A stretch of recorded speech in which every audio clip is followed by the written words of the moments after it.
Well, speaking of things that take a long time, or Yeah. speaking of long periods of time, Yes. 48 hours. 48 hours. Yeah. This was our classic movie of the week, and I think the reason it was on my mind was because my dad actually compared the plot of Aquaman 2 to this one, and I'd already put it aside on Paramount Plus to watch later because it has such a bizarre premise or bizarre sounding to somebody in 2024 premise that I couldn't help but want to watch it at some point. Yeah. Yeah. I had seen this movie once before. It'd been a long time. And yeah, it's it is definitely in that transition period from the 70s to the 80s. In terms of the action and the humor, I think it was the first kind of like of this like buddy cop genre. Yeah, I don't know well enough. Uh, Yeah, so certainly here, popularized it. But yeah, yeah. So the premise of the movie is Nick Nolte is the ultimate slob cop. Like he does not like he he has all of the he has all of the stereotypes you could possibly do. yeah, It's like he sleeps over at his girlfriend's place and she goes, "Oh, if you let me sleep over at your place occasionally, you might have a clean shirt." You assume I have a clean shirt at home? yeah, Pours his flask of whiskey into the coffee, yeah, constantly smoking, yeah, blatantly racist. Dane yeah, does nothing by the book, dangerous to everyone around him, including himself. yeah. Drives a beat up old Cadillac. Yeah, Yeah, like I was saying when I was watching it that, you know, the 70s went into the 80s quite a bit. And now I'm kind of thinking maybe he looked like he was several years out of date on purpose because like his character is going to keep up with fashion at all. right. Yeah, uh, yeah, And what happens here is that a pair of no, it's just the one guy gets sprung from a prison work gang by his Native American associate, killing yes. a couple of guards in the process. And in the course of trying to apprehend him, two cops who are reluctantly working with Nick Nolte are also gunned down. Yeah, and one of them takes Nick Nolte's gun, which is a big deal for a cop. Yeah, Yeah, yeah. you're not supposed to lose track of that. Right. Yeah. And so, in kind of a desperate bid, Nick Nolte goes to prison and finds Eddie Murphy, who was this escaped convict's partner before they were both arrested, and forges a document to get him released for 48 hours to help him track down his whereabouts. Yes, and hijinks ensue.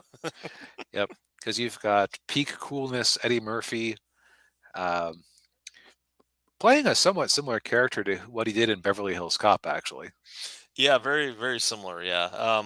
Tom over at Midnight's Edge, I think, characterizes Eddie Murphy and Beverly Hills Cop pretty well. Axel Foley says he's a con artist pretending to be a cop. Which Eddie Murphy also does in this movie, Yes. except that Axel Foley is officially actually a cop. Yeah. Yeah. This guy, no, absolutely not. No. Yeah.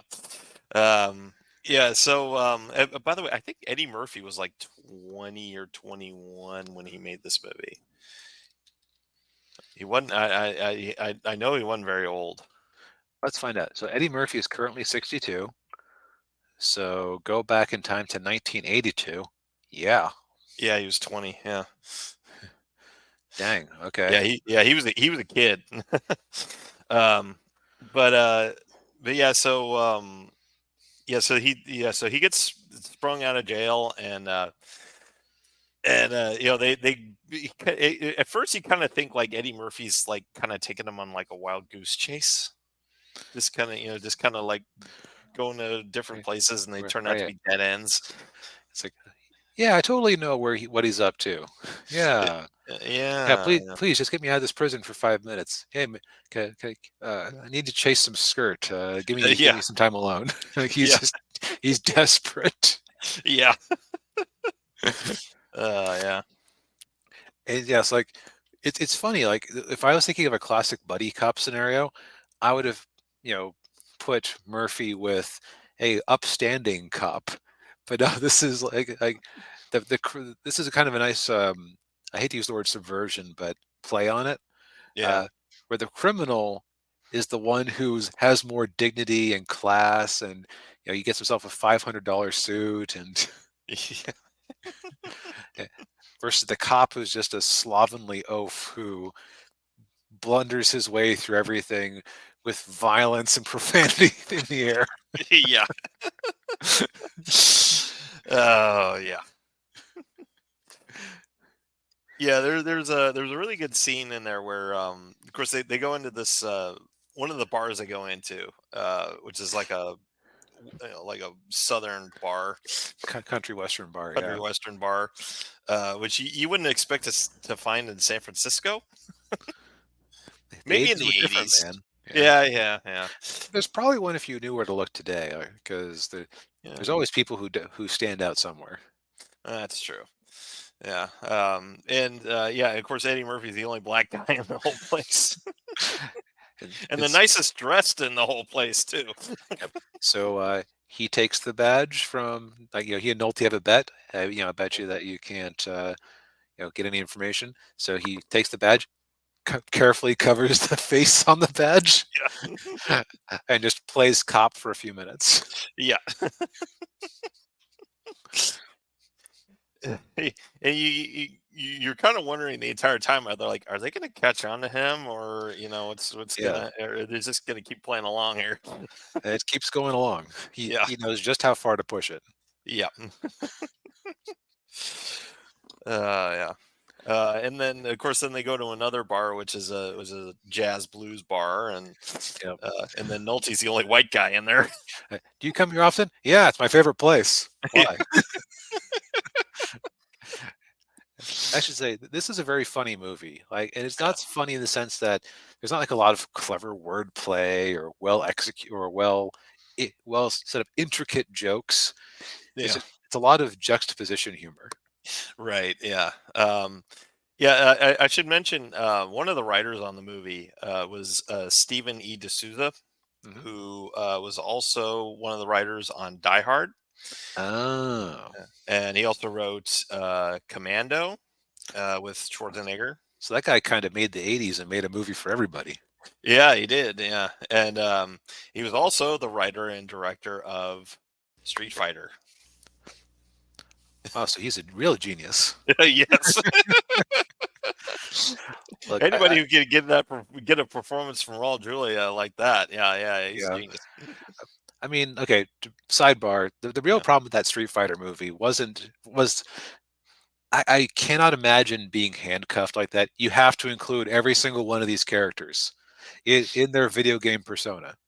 yeah, yeah, What's really funny is, like, it's somebody had the right idea later, like, oh, let's just make a Street Fighter movie focused on a character, and hmm we got the execrable Street Fighter Chun Li, which was worse than Street Fighter the original movie. yes, it was because they had an actress. The actress playing Chun Li was weighed about 100 pounds, soaking wet. And I don't even know if she was Asian, like, was she half Asian? Half Asian, I think. Yeah, I recall thinking it was funny at the time when I watched it that her actress was, like, clearly like fully ethnic Chinese as a child. Like, wow, do you get whiter as you get older? yeah, yeah, Any- yeah, yeah, that's more casting irregularity. Okay, back to yeah, this one. yeah. Yes. Speaking of racism, there's Yes. Yeah. there's a lot of it in this movie. Oh, yeah. There are quite a lot of N words in here. Hard R N words in Hard this. R N words, Yeah. calling him watermelon, and Oh just my god, like the, man. Mm. Yeesh. yeah. Yeah. This is a rough movie for like I would say this movie is way less like physically brutal, but Dang, there's a lot of people out there who would not enjoy this just because of what's on display. Oh yeah, yeah. I'm actually a little surprised when I watched that Paramount Plus that it didn't come with any trigger warnings. I don't know if I've seen Paramount Plus doing that. Uh, I haven't either. I know Disney and Warner Brothers have for a couple of things. Yeah, yeah. Um, Paramount's probably too busy trying to avoid bankruptcy and sell themselves off to worry about such things. yeah, yeah, yeah. That's true. Uh, but yeah, I mean, this is a fun '80s action movie. It's got some pretty good sequences in there. Yeah, and it is like the prototypical buddy cop movie, which is funny because one of them isn't actually a cop. Right, yeah, And I was telling Daniel before the show, watching this, I went, okay, that's the missing element in McBain. Like all those McBain movie parodies they would do, yeah, because like they weren't all Schwarzenegger movies. Like this is like, definitely the bones of the operate of the plot around, the. pl- yeah. The Heck, has Arnold ever even played a police officer in anything? Kindergarten Cop. Okay, besides Kindergarten Cop. Yeah. Well, Anything in the 80s that they would be parodying? um, well, that one movie he did with Belushi, the Twins? Cocainum. Um, I think. Uh, well, okay, at the very Yeah, least, his best known '80s movies aren't him as a delinquent cop. So I think I definitely see yeah, where that yeah. aspect of the McBain parody came from things like this, and maybe even this Oh yeah, specifically, yeah, yeah. Well, the name McBain, I think, is a take on McLean. Um, which and then an uh, actual really awful action movie called McBain came out while they were making McBain stuff, and so and that's where they actually had to come up with the name Rainier Wolfcastle. oh, okay. I've actually seen McBain. It is an Oh, awful movie.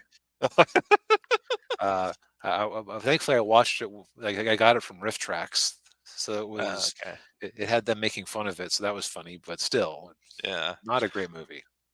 Yeah, I would say, well, probably more Stallone with the cop movies in the '80s, like Cobra. Oh yeah, Uh, that type of weirdness. yeah. Um, but yeah, the other thing too, the director was Walter Hill. Mhm. He did Warriors. Come out to play, yay! Yeah.